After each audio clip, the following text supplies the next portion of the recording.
Hello everyone, table tutor YouTube চ্যানেলে সবাইকে স্বাগতম। আমরা আছি উচ্চ মাধ্যমিক আইসিটির তৃতীয় অধ্যায়ের দ্বিতীয় অংশে এবং আজকের লজিক ফাংশন সরলীকরণের 30তম পর্ব। 32 নম্বর একটা সরলকে আমরা নিয়েছি সমাধান করার জন্য এবং এই সরলটি সরাসরি মাহবুবুর রহমান স্যারের বইয়ের 32 আগে পাওয়া যাবে। আমরা সরলটা সমাধান করার আগে সকলকে বলতে চাই, যারা এখনও আমাদের চ্যানেলটাকে সাবস্ক্রাইব করো নাই অবশ্যই সাবস্ক্রাইব করবে এবং সাবস্ক্রাইব করার পরে বেল আইকনে ক্লিক করে দিবা, যাতে যে কোনো ভিডিও আপলোড হওয়ার সাথে সাথে তোমাদের কাছে একটা নোটিফিকেশন চলে যায় এবং তোমরা খুব ইজিলি আমাদের সমস্ত ভিডিও পেতে পারো এবং ক্লাসগুলো খুব সহজে করতে পারো। যারা ধারাবাহিকভাবে ক্লাস দেখতেছো তারা আশা করি সমস্ত ক্লাস বুঝতে পারতেছো। সেক্ষেত্রে ভিডিওটা স্টপ করে তোমরা সরলটাকে আগে সমাধান করার চেষ্টা করো, দেন আমাদের ভিডিওর সাথে মিল করে দেখো তোমরা যেভাবে আগাইছো সেভাবে সরলটা সমাধান আসলে হয়েছে কি না। এবং যারা নতুন দেখতেছো অবশ্যই সূত্রের প্রমাণের ক্লাসটা আগে দেখে আসবা, কারণ সূত্রের প্রমাণটা খুবই ইম্পর্টেন্ট এই সরলীকরণের জন্য।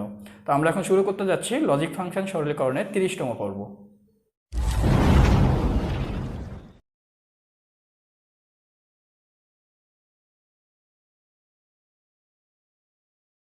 দেখো, আমরা যে সরলটাকে নিয়েছি x = a + abc + abc not into a not c + bc, একটা বড় মান আছে, এই মানটাকে আমাদেরকে সরল করতে হবে। তো ফার্স্ট আমরা যদি একটু ভালোভাবে দেখি, এখানে সরাসরি কোনো সূত্র নেই। তো যেহেতু সরাসরি কোনো সূত্র নেই, আমরা কি করব, দেখব যে কমন নেওয়া যায় কিনা। তো পুরো প্রথম লাইনটাকে যদি আমরা ফলো করি তাহলে কি দেখতে পাচ্ছি, এইখানে শুধুমাত্র ab ab দুইটা সেম মান আছে পাশাপাশি, বাদ বাকি কোনো মান এখানে কমন নেওয়ার মতো অবস্থাতে নাই। তো সেক্ষেত্রে আমরা কি করতে পারি, ওই দুইটা মানই কমন নেব, এ রাখলাম প্লাস দুইটা মান থেকে এবিকে যদি কমন নেই, সো এবি ইন্টু তাহলে কী হচ্ছে, এবিসি থেকে এবিকে কমন নিলে C plus AB C not থেকে এবিকে কমন নিলে সি নট, এই মানটা পাচ্ছি এবং ফার্স্ট ব্র্যাকেট দিয়ে দিলাম এবং এপাশে যে এ নট সি প্লাস বিসি এই মানটাকে স্থির রেখে দিলাম। তাহলে ফার্স্ট লাইনে আমরা যে কাজটা করতেছি কি, আমরা জাস্ট এই দুইটা জায়গায় দেখতেছি এবি মানটা কমন আছে, সো এবি মানটাকে কমন নিলাম যে সি প্লাস সি নট, কারণ আমরা জানি এ প্লাস এ নটের একটা সূত্র আছে। আমরা কি জানি, এ প্লাস এ নট সমান হচ্ছে 1, অর্থাৎ একই মান যদি তার পূরকের মানের সাথে যোগ হয় তবে সেক্ষেত্রে মানটা 1 হয়ে যায়। এই অনুযায়ী যদি আমরা মানটাকে লিখি তাহলে a plus a b into c plus c naught সমান 1, সেই 1টাকে রেখে দিলাম।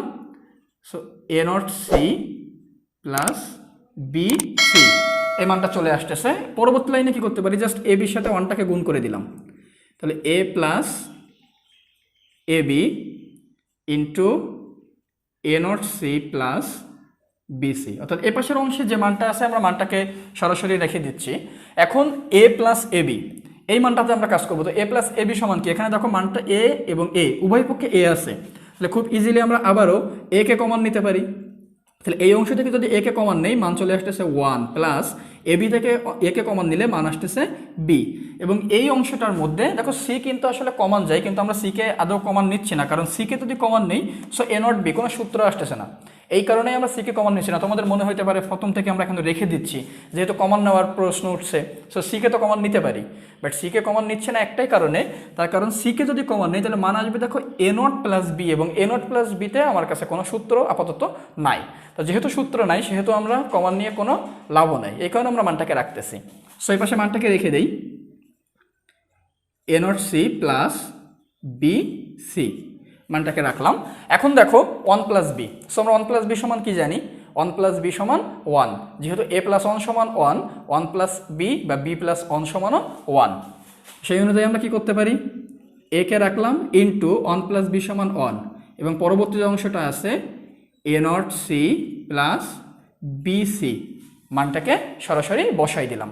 এখন এর সাথে যদি 1 গুণ হয় তো সেক্ষেত্রে কাজটা কি হচ্ছে, এর সাথে 1 গুণ হইলে a into A naught c plus b c এই মানটাকে পাচ্ছি। তো আশা করি সরলের এই যে অংশটুকু আসছে এই অংশটুকুর মধ্যে কারো কোনো সমস্যা নাই। যদি সমস্যা হয় তাহলে ভালোভাবে আরেকবার দেখার চেষ্টা করো।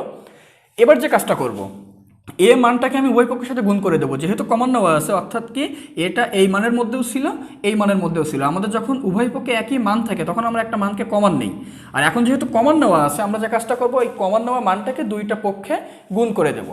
তাহলে একে যদি গুণ করি মান আসতেছে কি এ ইন্টু এ নট সি, আর একে দিয়ে বিসিকে গুণ করলে এ বি সি। জাস্ট এ যে মানটা কমন নেওয়া ছিল এই কমন নেওয়া মানটাকে আমরা উভয় পক্ষে গুণ করে দিলাম, কারণ আমরা কি দেখতেছি উভয় পক্ষে গুণ করার ফলে এ ইন্টু এ নট একটা সূত্র পাচ্ছি।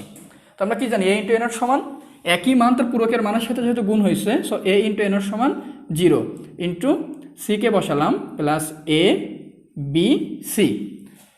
এ ইন্টু এ নট সমান 0 বসে গেল। ওই 0টা যখন আমার সি এর সাথে গুণ হচ্ছে তাহলে সি ইন্টু 0 সমান কি 0 প্লাস এ বি সি, আর 0-র সাথে যা কিছু যোগ হবে সেই মানটাই বসে যাবে। সো মান চলে আসলো এ বি সি, এবং এটাই হচ্ছে আমার সেই অ্যান্সার।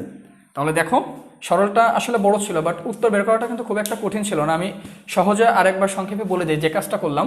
ফার্স্ট লাইনে আমরা যখন কোনো সূত্রকে পাইনি কী কাজ করছি, দেখছি যে কমন নিয়ে কোনো সূত্র আসে কিনা। তো সেক্ষেত্রে আমরা এখান থেকে এ বিকে কমন নেওয়ার ফলে সি প্লাস সি নট একটা সূত্রকে পেয়েছিলাম। দেন সি প্লাস সি নট সমান 1, ওই 1টাকে গুণ করার পরে একটা মানকে পাচ্ছি, এবং এই যে লাইনটা আছে এখানে আসার পরে কি দেখতেছি যে আমাদের আসলে আর কোনো যাওয়ার জায়গা নেই। তো পুনরায় ওখানে দেখলাম যে এখানে কমন নেওয়া যায় কিনা। সেক্ষেত্রে আমরা এই দুইটা থেকে এ কে কমন নিতে পারছি, এবং একে কমন নেওয়ার ফলে 1 প্লাস বি আবারও সূত্র পেয়ে যাচ্ছি। সো 1 প্লাস বি সমান 1, এর সাথে 1 গুণ হওয়ার কারণে একে বসাইছি এবং মানটাকে রেখে দিলাম। দ্বিতীয় ধাপে যখন এই জায়গাটাতে আমরা আসলাম সেখানে আমরা কি পাচ্ছি, এই মানের ক্ষেত্রেও আর কোনো সমাধান এখানে পাচ্ছিলাম না, বাট দেখলাম যে কমন নেওয়া এটাকে যদি আমরা উভয় পক্ষে গুণ করে দিই তখন আবার আমরা সূত্র পাচ্ছি। এই কারণে কমন নেওয়ার যে এটা ছিল উভয় পক্ষে গুণ করে দিলাম, গুণ করার ফলে এ ইন্টু এ নটের সূত্রটা পেয়ে গেলাম, এবং এ ইন্টু এ নট সমান আমরা কি জানি 0, সেই 0টা সি এর সাথে গুণ হওয়ার ফলে মান চলে আসলো 0, এবং এই 0টা এ বি সির সাথে যখন যোগ হয়েছে তখন আমরা ফাইনালি অ্যান্সার পেয়েছি এ বি সি। তো আশা করি লজিক ফাংশন সরলীকরণের যে 30তম পর্বটা ছিল এটা সহজে তোমরা বুঝতে পেরেছো। যারা বুঝতে পারো নাই অবশ্যই ভিডিওটা আরও আরেকবার দেখার চেষ্টা করবা, আশা করি দেখলে বুঝতে পারবা। এবং তারপরও বুঝতে না পারলে অবশ্যই কমেন্ট বক্সে আমাদেরকে জানাবা, আমরা বিকল্প কোনো পদ্ধতি অবলম্বন করে এই সরলটাকে বোঝানোর চেষ্টা করব। তবে আমরা চেষ্টা করেছি সবথেকে সহজে এই সরলটাকে বোঝানোর। অনেক সময় এমনটা হয় যে সরলগুলো না পারার একটা কারণ হচ্ছে আমরা যে মাঝে মাঝে সূত্রগুলো ব্যবহার করলাম, এই সূত্রগুলো না পারা। তো যাদের সূত্র নিয়ে এখনও পর্যন্ত সমস্যা আছে বারবারই বলতেছি যে সূত্রের প্রমাণের ক্লাসটাকে দেখো, এবং ধারাবাহিকভাবে যদি ক্লাসটা করতে চাও অবশ্যই চ্যানেলের ভিতরে প্লেলিস্ট অপশানে চলে যাবে।